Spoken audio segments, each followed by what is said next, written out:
EMI chapter हम लोगों ने पिछले क्लास में फिनिश किया और ऑलमोस्ट सारे चीज़ें कवर कर डाली। कुछ क्वेश्चंस आपको हम लास्ट में हर चैप्टर लेक्चर के लास्ट में कराते हैं जो चैप्टर को और स्ट्रॉन्ग बनाते हैं, आपके कॉन्सेप्ट और स्ट्रॉन्ग होते हैं। तो कुछ चीज़ें ऐसी होती हैं जो आप थ्योरी से नहीं सीख सकते, आपको उसके लिए प्रॉब्लम्स करना पड़ता है। इसीलिए हर लेक्चर क्लास में आपको मैं से कुछ एक सेट ऑफ क्वेश्चंस कराते हैं जिससे आपका थॉट प्रोसेस बढ़ता है। आज हम आपको EMI चैप्टर में कुछ क्वेश्चंस कराने जा रहे हैं जिससे आपको फायदा होगा। पहला पिछले क्लास में हमने एक लास्ट क्वेश्चन किया था, इसमें एक इन पर एक कैपेसिटर था, रॉड चल रहा था, वहां हम लोगों ने रॉड की वेलोसिटी निकाली थी। उसके लिए देखा था कि उसमें फोर्स लगाया था F, तो रॉड का एक्सेलरेशन कांस्टेंट था, वेलोसिटी आसानी से निकल गया था। हम लोग आज रॉड की जगह पे इस एंड पे एक इंडक्टर लगाएंगे। ऐसा इंडक्टर हो गया, ट्रैक हो गए, और यहाँ पर एक रॉड है, कंडक्टिंग रॉड ऐसा, और आइडियल सर्किट ले रहे हैं। आइडियल सर्किट का मतलब इसमें कहीं भी पूरे सर्किट में कोई रेजिस्टेंस ना हो, जो कि संभव नहीं है, आइडियल ले रहे हैं। और हर जगह क्रॉस मैग्नेटिक फील्ड भी कांस्टेंट है L, ऐसे रखा। क्वेश्चन कहता है, एग्जाम्पल 1 आज का ले रहे हम लोग, कि इसका रॉड मास m है। इस रॉड को अगर हम वेलोसिटी v0 दे देते हैं तो रॉड का मोशन क्या होगा, कहां चल के रुकेगा, ये सब बताना है। लिखिए कि rod is given a velocity v0, rod is given a velocity v0 at time t equal to 0, rod is given a velocity v0 at time t equal to 0, then discuss the further motion of the rod, then discuss the further motion of the rod। तो ये हम लोग मिलकर करते हैं, ये नया चीज है इसलिए मिलकर करते हैं।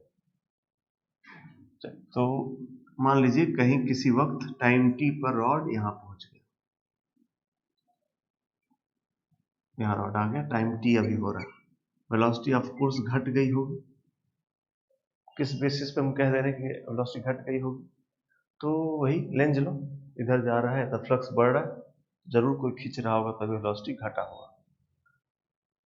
तो हम लोग तो काइनेमेटिक्स पढ़ना पड़ेगा, तभी वेलोसिटी का डिस्कशन होगा, कहाँ चल के रुकेगा, टाइम या फिर डिस्टेंस निकालना है तो काइनेमेटिक्स सोचना होगा। इसके लिए हमको फोर्स निकालना होगा, फोर्स निकालने के लिए करंट चाहिए, तो करंट की बात करते हैं।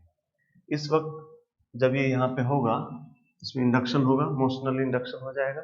कैसे, इधर की तरफ पॉजिटिव हो जाएगा, यहाँ पे एक मन में हम लोग सेल मान सकते हैं, कितने की, लेंथ एल दिया रहेगा हम लोग को, BVL की एक सेल होगी जिसका ऊपर हाई एंड होगा, और मानते हैं इसमें करंट फ्लो हो रहा होगा I, ऐसा। तो इस लूप में अगर हम चलते हैं तो क्या क्या लिखेंगे, यहाँ चले तो हो गया प्लस E मतलब BVL plus BVL minus L di/dt is equal to 0। ठीक है, तो यहां से एक क्वेश्चन 1 रहने देते हैं, एक डाटा यहाँ, बिकॉज इसमें I और V और T तीनों वेरिएबल है, स्पीड भी बदल रहा है, करंट बदलेगी और समय तो बदलेगा ही, इसलिए अभी और भी क्वेश्चन चाहिए होंगे। अब हम लोग फोर्स की बात करते हैं, फोर्स कितना लगेगा इस रॉड, I करंट जो बह रहा है वही इस रॉड से होकर जा रहा होगा, इधर की तरफ फोर्स लगेगा, हम लिख सकते हैं minus m dV/dt, minus m dV/dt equal to कितना, ILB। क्वेश्चन 2 हो गया यहाँ से। अब हमको दो इक्वेशन मिल गई जिसमें दोनों में वेलोसिटी है, दोनों में I भी है, तो एक चीज को एलिमिनेट कर देंगे तो शायद कुछ काम बन सकता है। तो लेकिन एलिमिनेट करने से पहले दिख रहा है हम लोग क्या, यहाँ dv बाई dt है, dv बाई dt यहाँ v है और यहाँ di बाई dt है ना। लेकिन हमको i नहीं निकालना, हमको वेलोसिटी निकालना है, तो हम लोग को di इस i को हटाना होगा यहाँ से। तो ना वेलोसिटी काइनेमेटिक्स लिखना चाहते हैं, वेलोसिटी निकलेगा तो डिस्टेंस निकलेगा, टाइम निकलेगा, सब ये तो मोशन डिस्कस का मतलब कब कहाँ पहुंचा, कितना वेलोसिटी हुआ, कब रुके, ये सब बताना होगा हमको। सो हम लोग को यहाँ से i को हटाने की कोशिश करना चाहिए। अब यहाँ है di बाई dt, यहाँ पे i, so we need di by dt. So let us differentiate this equation once again with respect to time to get di by dt. करते हैं तो डिफरेंशिएट करता क्या हो जाएगा इधर, माइनस m d2v upon dt2 is equal to di by dt into lb। ठीक है, so now we'll put this di by dt in this equation, then we'll get bvl, इसको राइट साइड लेके चले गए, bvl equal l di by dt। So derivative उधर ले गए तो हो गया, डेरिवेटिव की जगह हो गया माइनस, ये लग गया, बोला माइनस, माइनस कितना, m upon lb into d2v upon dt2, ऐसा कुछ इक्वेशन बना। चलिए vt में बन गया, vt में से बन गया, आप v निकाल सकते हैं। अगर एक साइड किया जाए तो हो जाएगा d2v upon d2 equal to, इधर ला सकते minus b square l square upon ml into v, ये क्वेश्चन बना। किसी भी जेई प्रिपेयर करने वाले बच्चे को इस इक्वेशन को देखते ही उसको सॉल्यूशन दिखना चालू हो जाना चाहिए। कैसा, बिकॉज वही एसएचएम वाली बात कि इसका इस वाले से d2x upon dt2 equal to minus omega square x, x x v x omega square dt2। तो ये देखते ही आपको तुरंत यहाँ स्विच करना चाहिए, इसका भाई सोल्यूशन होता है general x equal to a sine omega t plus phi होता है। ये बात आपको थोड़ा भी टाइम गैप नहीं होना चाहिए, आते ही तुरंत इसमें स्विच मारना चाहिए। तो by similarity will write the answer, velocity will be v naught maximum x, a क्या होता है, x की मैक्सिमम वैल्यू v है, v की मैक्सिमम वैल्यू v नॉट होगी, v naught sine omega t plus phi, जहां पर ओमेगा कितना हो जाएगा, ये ओमेगा स्क्वायर, तो ओमेगा हो जाएगा हमारी समझ से bl अपॉन रूट ml। देखिए इसका स्क्वायर कितना आ जाएगा। अब we need to find phi, तो फाइन पता लगाने के लिए इनिशियल सोचना चाहिए t0 पर क्या था। तो t0 पर वेलोसिटी v नॉट था, t0 पर वेलोसिटी v नॉट था, यानी 90 डिग्री होना चाहिए। कैसे, t0 मैंने ये जीरो कर दें तो v should be v not and this should B 1, तो five should be 90, since at t equal to 0 v was v naught, this implies phi equal to pi by 2, so v becomes v naught sin omega t plus 90 plus theta is cos theta, so why not write like this. So this is the way how the velocity of the rod will vary, rod की velocity ऐसे very करेगी। ये दिख रहा है कुछ आप लोग क्या हो रहा है, मैक्सिमम वेलोसिटी इनिशियली, फिर चल के जीरो होगा, फिर वापस आएगा, फिर ऊपर जाएगा, ऐसा नहीं। x लिख लेते हैं, x कितना होगा, तो x कितना हो जाएगा, v इतना है तो x कितना हो जाएगा, कुछ a होगा, यहाँ साइन होना चाहिए, तभी तो cos आएगा। हम फिजिक्स वाले मैथ की तरह नहीं सोचते, हम लोग इसको नहीं कि डिवाइड लगे इंटीग्रेशन करने, झूठ मूठ को बात बढ़ाना नहीं चाहिए, बात खत्म करना सीखना चाहिए। इसको डिफ्रेंशिएट करने से आएगा, यहाँ साइन होना चाहिए तभी तो कॉस आएगा, और इसको डिफ्रेंशिएट करिएगा तो क्या आएगा, आएगा ए ओमेगा कॉस ओमेगा, यानी ए ओमेगा ही कितना है, वी नॉट है, यहां से ए भी आ गया हमको, ए होना चाहिए V naught by omega, V naught पता है, ओमेगा पता है, ए आ गया. सो the position of the rod will vary like v naught upon omega, v naught upon omega sin omega t, where omega is this. So this is how the position of rod will vary, and of course it is so obvious that the motion is going to be kya, SHL. So rod will perform SHL. यहाँ पर rod SHM करना चालू कर देगा. यहाँ time period निकालने के लिए ओमेगा है ही, and where time period is 2 pi by omega, 2 pi by omega कितना हो जाएगा वाला, ऊपर हो जाएगा ml upon bl, 2 pi by omega. इतने से रॉड, इतने टाइम पीरियड से रॉड यहाँ पर एसएचएम करना चालू कर देगा. एनर्जी कंजर्व रहेगा बिकॉज कोई एनर्जी लॉस करने वाला डिवाइस नहीं है अपने पास. से एक ये क्वेश्चन है, इसमें आपको आइडिया होना चाहिए. अब मेंस जैसे एग्जाम में चाहे एडवांस में भी जो सिंगल चॉइस क्वेश्चन होंगे, नहीं हो सकता कि सब मल्टीपल चॉइस सब पूछ लिया पोजीशन कैसा हो क्या हो, या सिंगल चॉइस ही अगर सीधा पूछ लेगा रॉड देंगे, रॉड विल ऑप्शन दे देगा, साइनसोइडल वेरी करेगा, रिपीट पीरियोडिक मोशन करेगा, इतने देर बाद रुक जाएगा, वेलोसिटी घटेगी बढ़ेगी, जितनी बात है. अब एक बार आप जान गए थे सर कोई भी चीज कर सकते हैं, इसीलिए मैंने कहा कि इसमें अब कोई नया थ्योरी नहीं, चैप्टर में ऐसा कोई थ्योरी नहीं पढ़ाया गया, बट ये क्वेश्चन आपके साथ एक बार ना किया जाए तो फिर तो बड़ा मुश्किल हो जाएगा ना, बिकॉज वहाँ तो कम से कम जो टीचर को या जो बुक्स में जो अवेलेबल है ये चीजें तो आपके सामने आना जरूरी है ना, बिकॉज यही तो नया ही पूछेगा. तो अगर हम इन चीजों को भी ना जान के वहां पहुंचेंगे तो मारे जाएंगे, है ना. इसलिए क्वेश्चन करना आपके लिए बहुत इंपॉर्टेंट.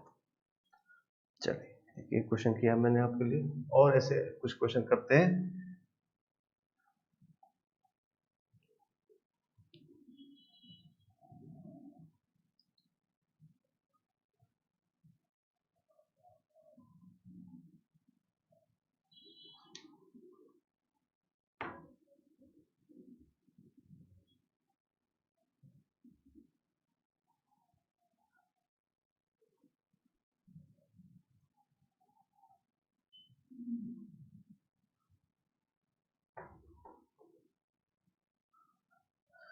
तो अगला क्वेश्चन करते हैं आपके लिए. ये क्वेश्चन देखिए, नोट लिख लीजिए, पहले नोट लिख लीजिए, नोट लिखिए. if magnetic flux through a conducting loop varies with time, magnetic flux through a conducting loop varies with time, then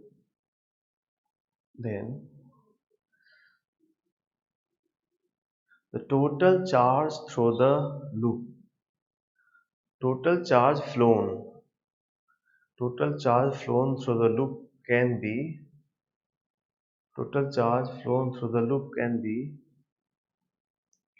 obtained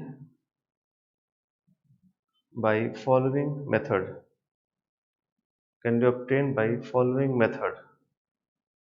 किसी लूप से अगर मैग्नेटिक फ्लक्स बदल रहा हो तो करंट फ्लो होगा, कंडक्टिंग लूप लिया है, करंट फ्लो होगा, और करंट फ्लो होगा तो टोटल चार्ज कितना फ्लो होगा निकालना हो तो बहुत ही शॉर्टकट तरीका एग्जिस्ट करता है, वो मैं आपको बताना चाहता हूँ.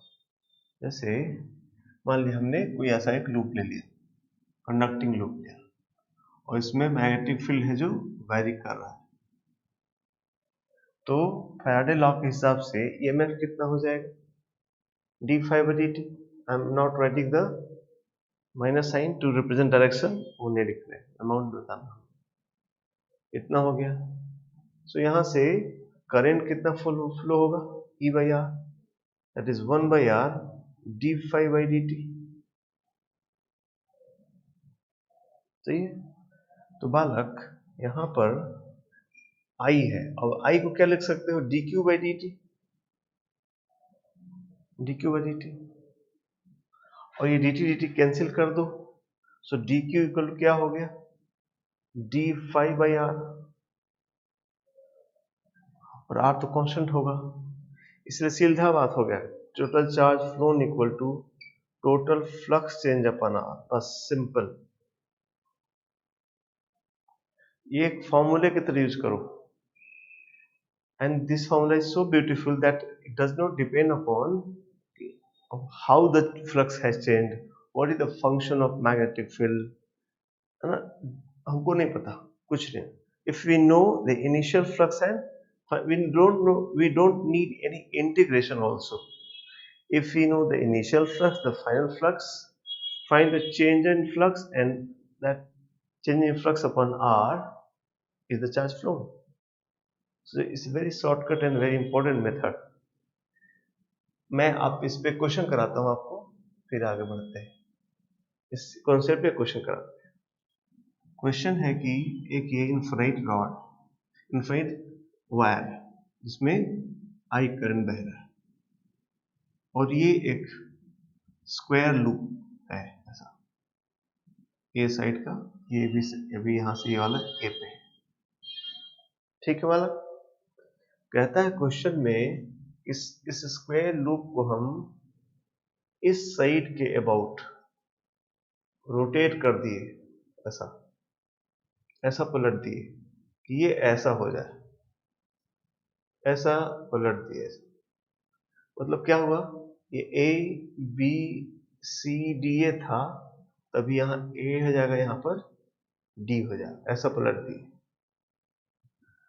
तो पलटोगे तो फ्लक्स तो चेंज होगा, तो फ्लक्स चेंज होगा तो इसमें करंट फ्लो होगी, करंट फ्लो होगी तो रेजिस्टेंस पूछ ले, इसका चार्ज पूछ लिया। देखा जाए, find the total charge phloem through the loop, when the total charge flown through the loop if it is rotated by 180 degree, so total charge flown through the loop if it is rotated by 180 degree about the side BC, about the side BC, take resistance of loop equal to R, take resistance of loop equal to R। अब ये concept से आप solve करके मुझे answer बताइए, यहाँ hold कीजिए सब लोग और सॉल्व कीजिए।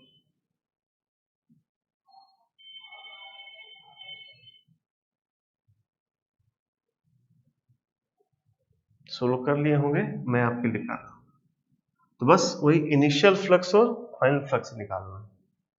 बालक यहाँ पे बी किधर होगा, क्रॉस होगा, तो बी वेरिएबल, इसलिए आपको यहां से एलिमेंट लेना ही पड़ेगा, एक्स चले और यहां से dx का एलिमेंट लिए, ऐसा।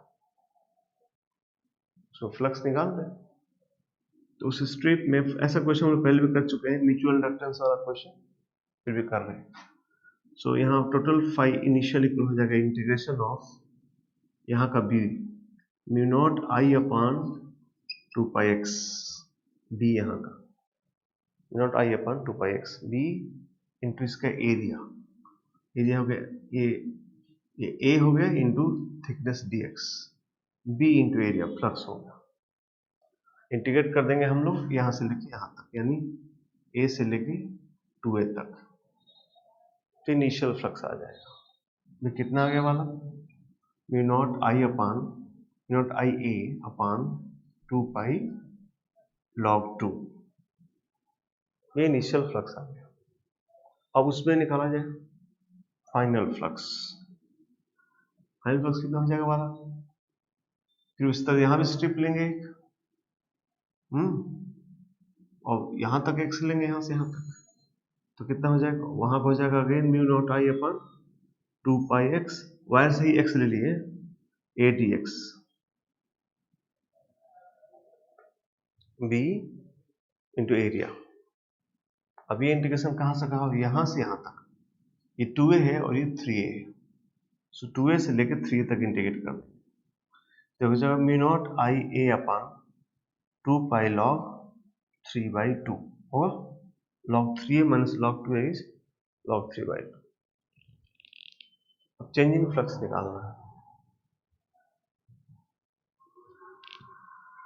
तो सीधे मत घटा देना, इसीलिए क्वेश्चन किया है। इन्हें किस पे से सीधे घटा दिए आ जाए, नहीं है, गलत हो जाओ। यहाँ एक बात सीखने वाली है, वो देखो, मतलब बी डॉट डी एस आपने किया तो बी तो डायरेक्शन पता था क्योंकि इनटू द बोर्ड है, लेकिन एरिया वेक्टर किधर होगा, किसी लूप का एरिया वेक्टर किधर होता है, तो कहता है एरिया के वो जो सरफेस उसके परपेंडिकुलर होता है, तो परपेंडिकुलर अंदर भी हो सकता है, परपेंडिकुलर बाहर भी हो सकता है। आपने किधर लिया, ये इंपॉर्टेंट है।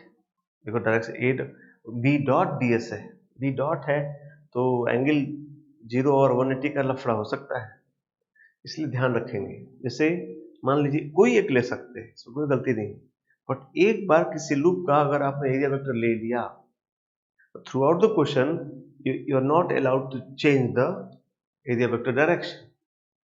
जैसे आपने ये पॉजिटिव लिखा है, देखिए E dot S cos 0, actually यहाँ पे कॉस 0 लिखा हुआ, तो कॉस 0 लिखा है यानी बी अंदर है और डी एस आपने अंदर लिया, ध्यान रखिए। कोई बात नहीं भाई, ठीक है, आपने अंदर लिखा, अच्छी बात, बट अब इसके एरिया वेक्टर अंदर है, वो ऐसे इसके तो अंदर चले गए, अंदर है। अब जब आप इसको पलट आती है, एरिया वेक्टर बाहर आ जाए, और अब आप मनमानी नहीं कर सकते, कोई दो में से दोनों डायरेक्शन नहीं रह सकते भाई, कोई एक ले लीजिए, आंसर पे फर्क नहीं पड़ेगा, बट एक बार जो आपने चुन लिया, डोंट चेंज।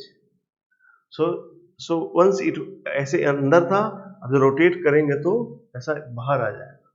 सो इस बार एरिया वेक्टर जो है बाहर आ गया, अब बी तो अंदर ही है, इसलिए ये क्या होना चाहिए, नेगेटिव होना चाहिए। ये फ्लक्स नेगेटिव है ना, चाहते तो हम लोग यहीं से cos पाई लिख लेते, ज्यादा अच्छा रहता, cos पाई लिख लिए, मतलब डॉट प्रोडक्ट में cos पाई लिख लिए, हमने माइनस हो गया उसका। अब हम चेंज निकाल सकते हैं, तो ये बात आप लोग यहाँ पर इंपॉर्टेंट है, ध्यान रखेंगे कि you choose one of the direction as area vector but don't change throughout the question. Okay, so total flux change will be, mod निकालना तो इसमें से घटा दिए, नेगेटिव ध्यान रखें, तो माइनस माइनस प्लस हो जा रहा है, so mu naught I A upon 2 pi ln 2 plus ln 3/2, minus minus plus, minus है माइनस माइनस प्लस, ऐसे करेंगे, देखो डेल्टा फाई हो गया, इसलिए charge flown delta Q equal to delta phi by R, so the answer is mu naught I A upon 2 pi R ln 2 plus ln 2 plus ln 2 कट जाएगा ना वाला, कटा देते हैं, log 3/2 is log 3 minus log 2, तो log 2 कट जाएगा, तो ये सिंपली क्या बन जाएगा, ln 3 हो जाएगा।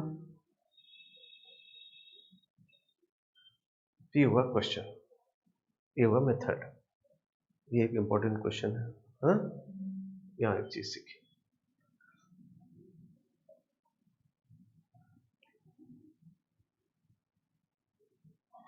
अब हम लोग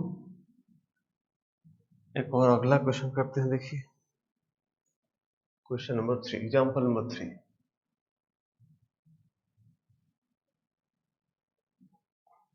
नंबर 3 क्या करना है, कहा कि ये दो आपको इंडक्टर दे दिया ऐसा,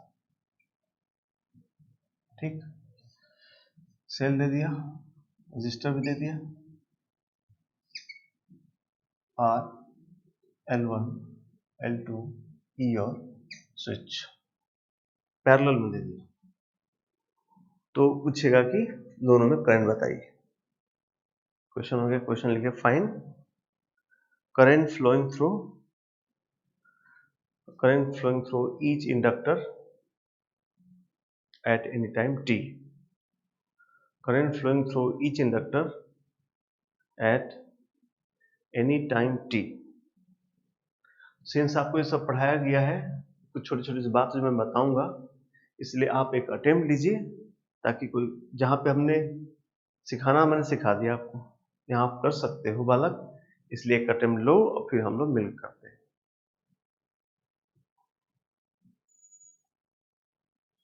तो आपने किया होगा अटेम्प्ट, इसको हम आपके लिए करते हैं। ये t को 0 पे ऑन कर देना है, ये चार्ज ग्रोथ ऑफ करंट हो गया LR सर्किट का। और हमने आपको प्रूफ कराया था कि इंडक्टर्स को जोड़ना है तो रजिस्टर जैसा जोड़ देना, हमने प्रूफ भी करा दिया। सीरीज में L1 प्लस L2 और पैरेलल में 1/N1 1/L2, तो ये दोनों पैरेलल में हो गया। इसलिए इस पहले हम लोग करंट निकालने के लिए इसको हम लोग क्या करते हैं, पैरेलल में जोड़ देते हैं और करंट निकाल लेते हैं।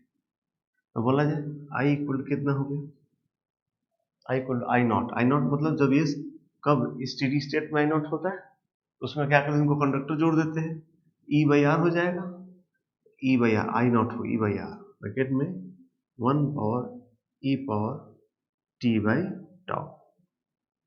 ये फॉर्मूला है ग्रोथ का, जहां पे टाउ कितना होगा वाला, L/R, याद है, L मतलब हो गया L1 कितना, पैरेलल होता है ना, 1/L1 प्लस 1/L2। तो ये L/R, R नीचे ही रखना, ऐसा R ये टाउ। तो ये टाइम t पे आ गया, लेकिन कहा कि नहीं इन दोनों में अलग अलग बताओ। तो अलग अलग बताओ तो क्या करेंगे, तो पैरेलल में क्या सेम होगा, पोटेंशियल। पोटेंशियल सेम होने के लिए क्या होना चाहिए, L1 di1 by dt is equal to L2 di2 by dt, ऐसा होगा। इसलिए अगर ऐसा है तो इसका मतलब ये हुआ कि L1 di1 is equal to L2 di2, नहीं dt कटा सकते हैं ना हम, ऐसा। बस तो इसी से हिंट मिल गया कि जो किसी वक्त की जो जो करंट चेंज हो रही है, दोनों में किस रेशियो में चेंज होगी, उल्टा रेशियो में होगी, नहीं। तो क्या कर सकते हैं कि L1 di1 मतलब L1 i1 टाइप का इक्वल टू L2 i, इसी से हम कर सकते हैं भाई di का इंटीग्रेशन कितना होगा, i होगा किसी वक्त। तो हम कर सकते हैं, सो i1 upon i2 is L2 by L1। Actually यही बात सिखाने के लिए आपको हम ये यूज किए थे। किसी वक्त फ्लक्स क्या होता है, सेम होता है, ईएमएफ सेम होने के लिए फ्लक्स सेम होना चाहिए, ये फ्लक्स ही सेम लिखा हुआ है। किसी इंडक्टर में, किसी कॉइल में फ्लक्स का क्या फॉर्मूला, 5Li। तो एक्चुअली ये क्या हो गया, L1 i1 equal to L2 i2, तो फ्लक्स ही तो बराबर हो रहा है। और फ्लक्स क्यों, कोई पूछेगा ऐसा क्यों सोच रहे हैं, एक तो ये मैथ दिखा देंगे, नहीं फिजिक्स से बताइए क्यों आप फ्लक्स क्यों बराबर कर रहे हैं। तो भाई देखो, दोनों पोटेंशियल सेम है, दोनों पोटेंशियल सेम है, तो rate of change of flux same होना चाहिए। अब rate of change of flux same होना चाहिए तो dt दोनों में सेम ही है, इसलिए d5 दोनों क्या होना चाहिए, सेम होना चाहिए। d5 मतलब हो गया L इंटू डी आई, एक तरीके से बराबर होगा। तो इसी रेशियो में करंट को बांट देना। अब कुछ सिखाने की जरूरत नहीं है आपको, Li का रेशियो पता होगा तो इस करंट को हम लोग इस रेशियो में बांट देंगे, करंट आपको निकल जाएगा। मेन चीज यही था सीखना, इस तरह सोचना है, ठीक है, ओके।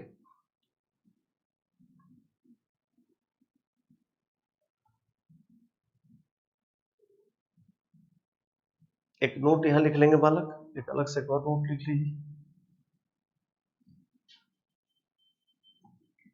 नोट लिखिए, suppose a current I is flowing, suppose a current I is flowing through a inductor L. Suppose current I is flowing through inductor L,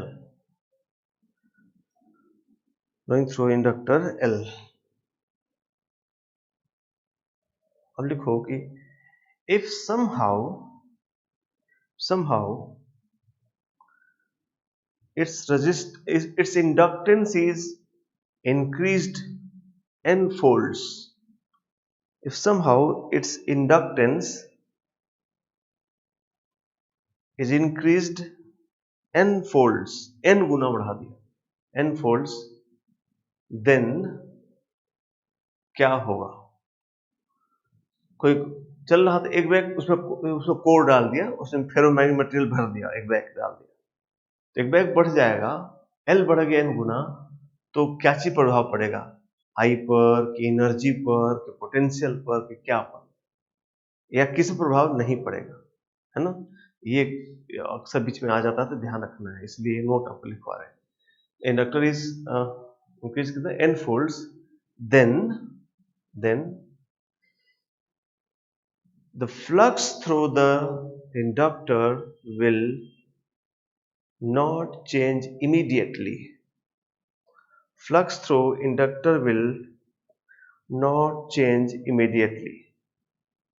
ऐसा करूं तुरंत उसका फ्लक्स नहीं बदल जाएगा, बाकी क्या बदलेगा आप देख लो, ये चीज ना बदलो. Flux through the loop will not change immediately. That is Li is equal to constant. That is Li equal to constant. Li equal to constant. अब जब Li constant हो जाएगा, आप समझ ही गए, L1 I1 equal to L2 I2.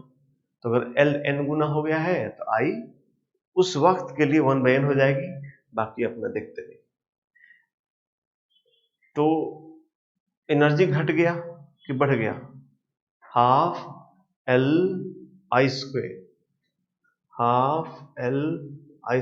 तो half L की जगह NL कर दिया, लेकिन I तो 1/n हो गई ना सर, देख रहे, एक n नीचे बच जाएगा, एनर्जी तुरंत से घट जाएगा, है ना? वर्क होगा बाहर से, उससे एनर्जी लॉस हो जाएगा, लेकिन तो एनर्जी बाकी आप जानो क्या होगा क्या नहीं, अपना देखो क्वेश्चन के हिसाब से, बट वो चीज जो ना बदले उसको याद रखो, वो है उसका फ्लक्स. ठीक है, ओके बालक. अब अगला एग्जांपल करते हैं आपके लिए हम नंबर 4. ये क्वेश्चन देखिए, कहा कि इसके इधर हर जगह क्रॉस फील्ड है, ठीक, और ये एक सेमी सर्कुलर लूप है, क्लोज लूप है, सेमी सर्कुलर कंडक्टिंग लूप है, जो कि यहां पर ऐसा हिंज है, ये यहां के अबाउट रोटेट कर सकता है. इसके इधर फील्ड नहीं, सिर्फ राइट साइड में ही फील्ड. ठीक है, पूरे इस लूप का रेडियस आपको रेडियस a लेना है और रेजिस्टेंस r लेना है.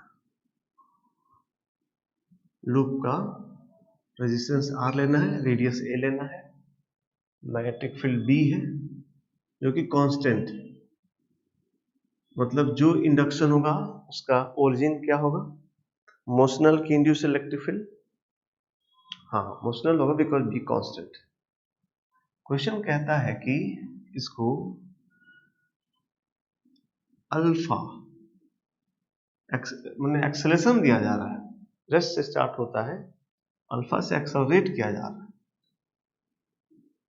एंगुलर एक्सेलरेशन अल्फा गिवन क्या है? रेडियन पर सेकेंड स्क्वायर. अतः देन प्लॉट पहला एक ही करते हैं, समझ में आ जाएगा अपने सब समझ. आई वर्सेस टाइम ग्राफ, प्लॉट आई वर्सेस टाइम ग्राफ प्लॉट करना. तो इसमें कुछ नया नहीं है, आप कर दोगे, बस एक बार क्वेश्चन है इसलिए करना है, कोई नई बात थ्योरी नहीं. तो आप सोलो ट्राई करो, यहाँ होल्ड कीजिए और ट्राई कीजिए, सॉल्व कीजिए इसको, फिर मैं आपके लिए करता हूँ।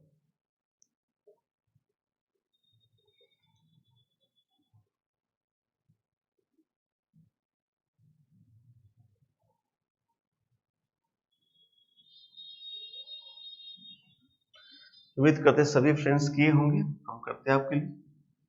टाइम टी पर ही रोटेट हो गया, यहाँ तक आ गया, ये थीटा एंगल रोटेट हो गया, है ना। इस वक्त का ईएमएफ करंट निकाल देते हैं। हालांकि ये जब चलेगा तो जो लूप तो इसके बाहर, उसमें तो ईएमएफ को जनरेट नहीं हो सकता। जो होगा सो किस में होगा, इतने में होगा। यही तो मैग्नेटिक फील्ड के अंदर घूम रहा है, ये आर्क और ये रेडियस वाला जो वायर है, बाकी तो मैग्नेटिक फील्ड के बाहर है। सो इतने में ही इंडक्शन जो होना होगा, और इसमें कोई इंडक्शन नहीं होगा बिकॉज इसकी वेलोसिटी टेंजेंट के अलावा, सर्किल है ना ऐसा, तो जो सर्कुलर आर्क जो सेक्शन है उसका हर एक पार्ट का वेलोसिटी उसके टेंजेंट के अलावा है, इसलिए इसमें कोई डेवलप नहीं होगा ईएमएफ, जो होगा सिर्फ इस रेडियस वाले में होगा। और ये हो गया रॉड, हो गया एक तरीके का रॉड हो गया। तो रॉड हो गया तो इसका हम ओमेगा जानते हैं, और ओमेगा जानते हैं तो हम बीवी लिखना जानते हैं, कैसे, BVCM into VC, BVC into L, याद है। सो ईएमएफ हो गया V मतलब L ओमेगा R/2, रेडियस का आधा, A/2 omega BV into L हो गया। तो B ओमेगा A²/2 इसका ईएमएफ हो गया। और जो ईएमएफ है वो कैसा है, ये वेरिएबल है, बिकॉज ओमेगा वेरिएबल है, ये कांस्टेंट अल्फा से घूम रहा है, इसलिए हम ओमेगा को हटा देते हैं यहाँ से, तो हो जाएगा B² alpha T/2, B² omega alpha T/2, ये ईएमएफ हो गया। जब ईएमएफ हो गया करंट तो बाई आर हो जाएगा, तो आई हो गया BA² अल्फा/2R इंटू टी। सो ये फंक्शन हुआ आई का। तो कहा कि आप प्लॉट कीजिए, तो प्लॉट कर दिया है, तो आईटी ग्राफ प्लॉट कर रहे हैं, आईटी ग्राफ प्लॉट कर रहे हैं। प्लॉटिंग में एक चीज का ध्यान रखना है, ये तो स्ट्रेट लाइन हो गया y=mx, लेकिन जब ये लूप 90 डिग्री घूम लेगा तो जो बाहर आएगा तो फिर वो करंट की दिशा बदल जाएगा, नहीं। जैसे अभी बालक बताओ करंट कैसा बह रहा होगा, अभी इस लूप में करंट क्लॉकवाइज बह रहा होगा कि एंटी क्लॉकवाइज। तो लेंज लॉ से सोच सकते हो क्या कि ये मैग्नेटिक फ्लक्स है और एरिया बढ़ रहा है into the magnetic field, so flux बढ़ रहा है। तो फ्लक्स बढ़ने के लिए अंदर है, बी अंदर है, बाहर भी पैदा करना होगा, तो ऐसा हो बाहर आएगा। अभी करंट जो है एंटी क्लॉकवाइज बहेगा, ऐसा नहीं, एंटी क्लॉकवाइज बहेगा, लेकिन जब ये निकलेगा बाहर बाई पाइवेट, जब 180 डिग्री घूम लेगा तो बाहर भी तो निकलना चालू होगा, ऐसा घूमते रहना है इसको, तो घूमेगा तो भी घटना चालू होगा, तो फिर क्लॉकवाइज बहेगा। इसलिए ये समय के साथ डायरेक्शन बदलेगा, एक बात। दूसरा बात,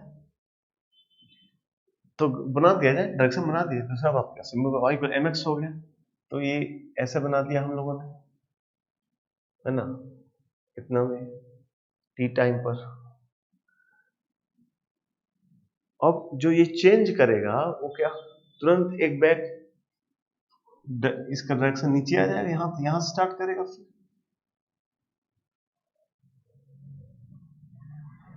है ना। जब ये तब तक हो जब तक वो अंदर गया, अब जब बाहर आएगा तो नया ओमेगा यूज, ये ओमेगा तो कॉन्टिन्यूस बढ़ रहा है, तो फंक्शन तो वैसे ही बढ़ेगा, जितना ऊपर उतना नीचे होगा, लेकिन ये और ज्यादा जल्दी बढ़ेगा। तो इसमें जो समस्या जो है वो ध्यान देना है, जो इस ग्राफ में जो सबसे मुश्किल चीज आता है, बात आसान है लेकिन मुश्किल क्या है बालक, ये एक्सेलरेशन है। तो ये नहीं कि ऐसे ऐसे भाई, ऑफ कोर्स ये तो फिर ऐसे होगा, फिर यहाँ पे ऐसे ऐसे ऐसे होते चले जाएगा, आगे बढ़ते चले जाएगा। बट इस बात का ध्यान रखना होगा कि पहला जो पाई है वो अगर आपने लिखा कि हाँ टी नॉट में किया, तो अगला जो पाई होगा वो और कम में होगा, बिकॉज इसमें अल्फा है। तो ये जो इंटरवल है क्या होना चाहिए, कम होते जाना चाहिए। ये सभी ग्राफ, 4 ग्राफ बना के देगा, क्वेश्चन सब एक जैसा बना देगा। इस बात पे ध्यान देना होगा कि जो हम जानबूझ के इसलिए T1 T2 लिखते हैं, ये T1 बनाए, फिर अगले में हम T2 बनाइए, है ना, फिर यहाँ फिर ऐसे बढ़ेगा, T3 बनाए, फिर ऐसे जाएगा। सो हर एक बार जो अगला इंटरवल है वो छोटा होता जाना चाहिए, बिकॉज एक्सेलरेशन है तो पाई रेडियन चलने में, सिंस अभी शुरुआत है इसलिए कम लगेगा, समय ज्यादा लगेगा, ओमेगा कम है, बट जैसे ओमेगा बढ़ेगा तेज तेज कवर करेगा। तो आपको ध्यान रखना हो ग्राफ में ये जो गैप है गोज ऑन क्या, डिक्रीजिंग। इस बात का ध्यान रखेंगे क्वेश्चन, ठीक है। ये क्वेश्चन आपका ऐसे होगा, ओके।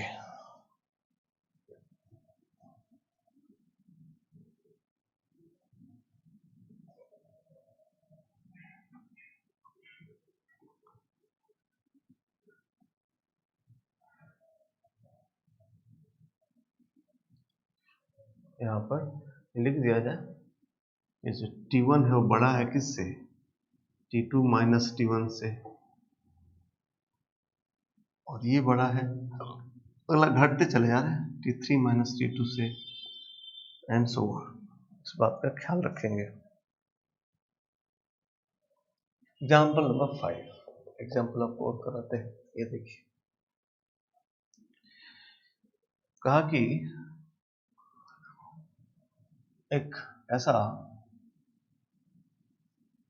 वर्टिकल प्लेन में एक सर्कुलर लूप है और उससे एक रॉड इस पर ऐसा सेंटर पे हिंज है, ये हिंज है, यहां से चल सकता है, उसी पे से वर्टिकल प्लेन है सर, ग्रेविटी है,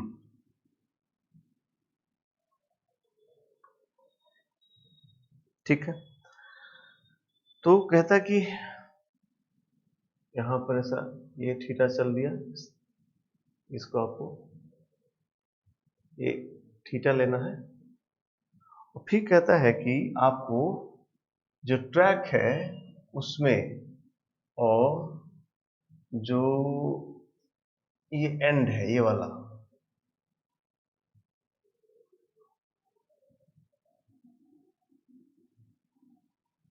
इसमें और इसमें एक ये कोई यहां पर ईएमएफ, कोई एक सोर्स जोड़ दिया, सुनने बात, सोर्स जोड़ दिया है, कहां पर, यहाँ पे ई लगा दिया, कोई यहाँ पे एक आपको एक सोर्स लगाना है, वोल्टेज का एक सोर्स लगाना है, सच दैट कि जो रॉड है ऐसा चलेगा, उसका ओमेगा कांस्टेंट है, कांस्टेंट ओमेगा से चले, तो इस ई का फंक्शन बताना, ई कैसा होना चाहिए, लिखा जाए, डायग्राम बना लीजिए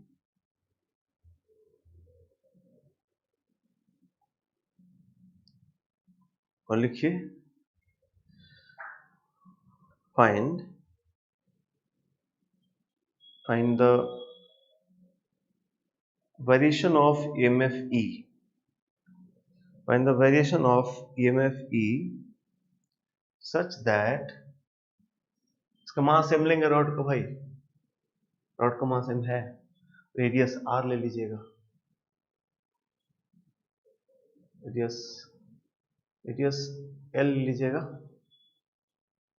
पूरा रेजिस्टेंस आपको आर दे देगा, टोटल रेजिस्टेंस आर होगा, क्रॉस फील्ड दे देगा, क्रॉस फील्ड है हर जगह, और जितना रेजिस्टेंस यूज होगा वो टोटल आर होगा, रॉड का लेंथ एल तो वही रेडियस बन जाएगा। Find the variation of EMF E such that the rod rotates in vertical plane,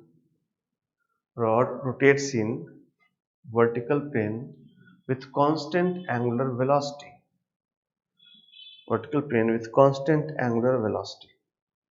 ठीक है, करिए तो आप कर सकते हैं, कीजिए, एक बार होल्ड कीजिए और इसको अपने से कीजिए, फिर हम आगे करते हैं आपके लिए।